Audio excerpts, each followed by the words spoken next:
I was thinking about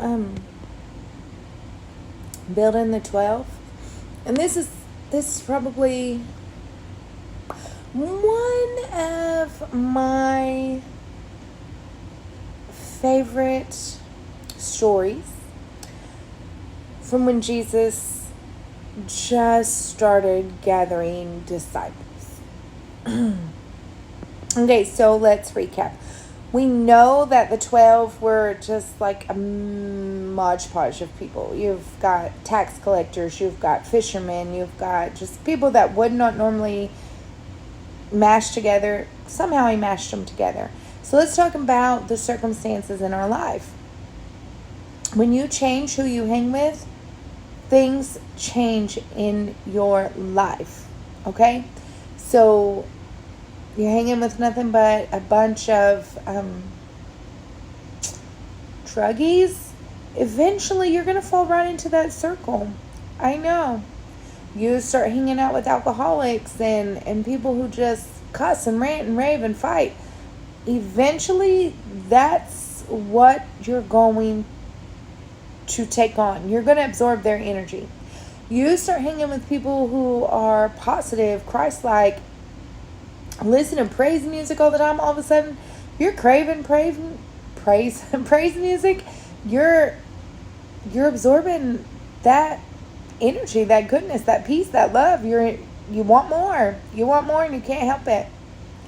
Well, let's talk about this fly. Peter, when he first met Jesus, this is when his circle changes. See, Peter had been fishing all night. That was his job. He was a fisherman. And he didn't catch anything. Nope, it was a bad night. And he was stressed.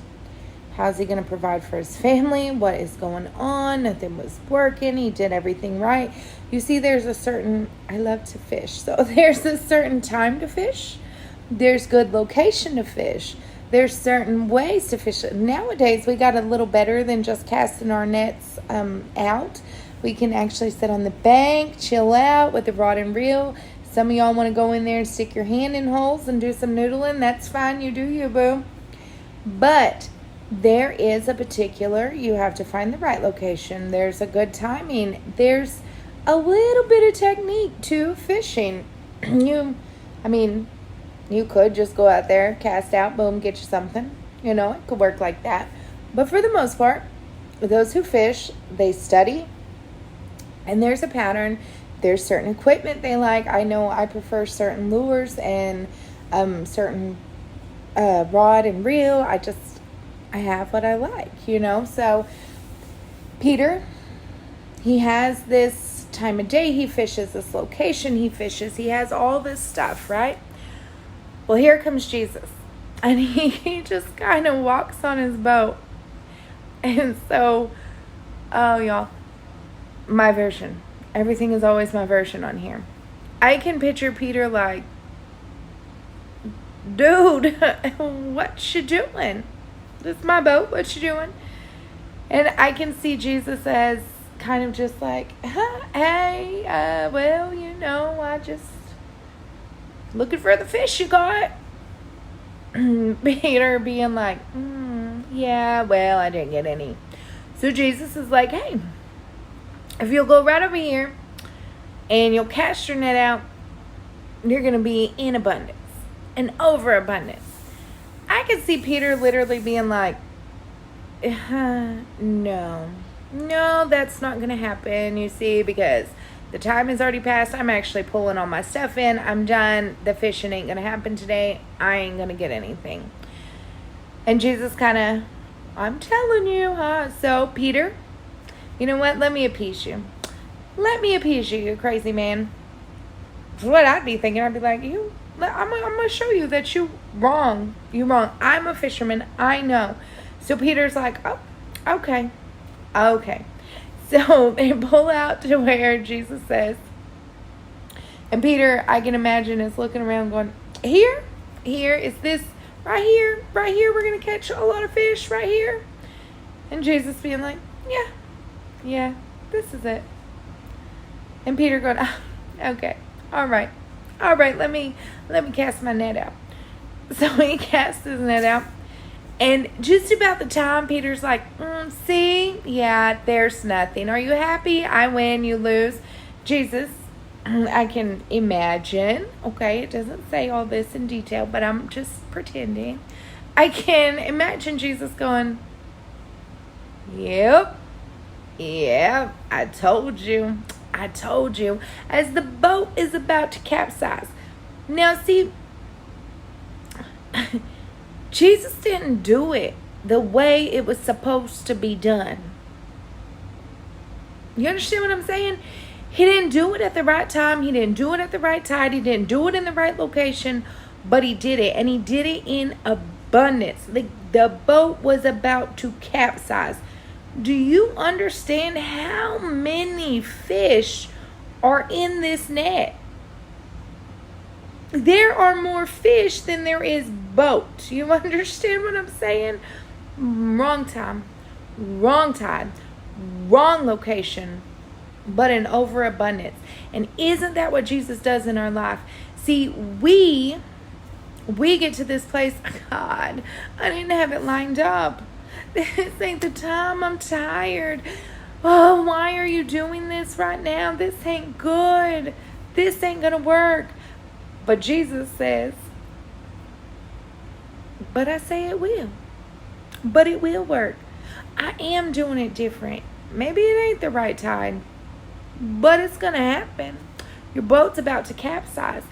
We have to get to this place where we fully trust him. It's going to look different.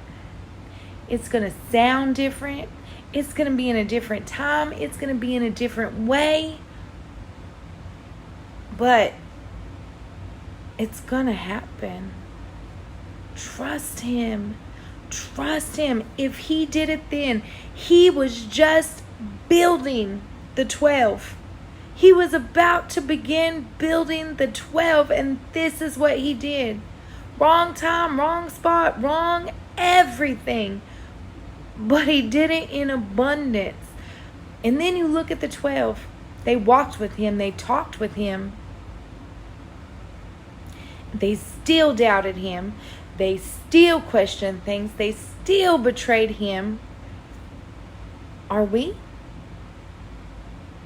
We're not walking with him. We don't get to see the miracles they've seen firsthand all the time. He's not right here to be like, Mary, it's okay. But I believe that he really is telling us to cast our nets. Maybe it's not the right time. Maybe it's not the right tide. Maybe it's too hot outside. Maybe we didn't prep it right. We don't need all that when we got him. We don't need all that when we got him. Cast out your net. Wrong time, wrong tide, wrong temperature. Does not matter. When he says cast out your net because he's given to you in overabundance. I don't know about you, but I'm tired of working all night with no return. I'm ready. Pour out the blessings upon me, God. Open up the doors of heaven and let it flow.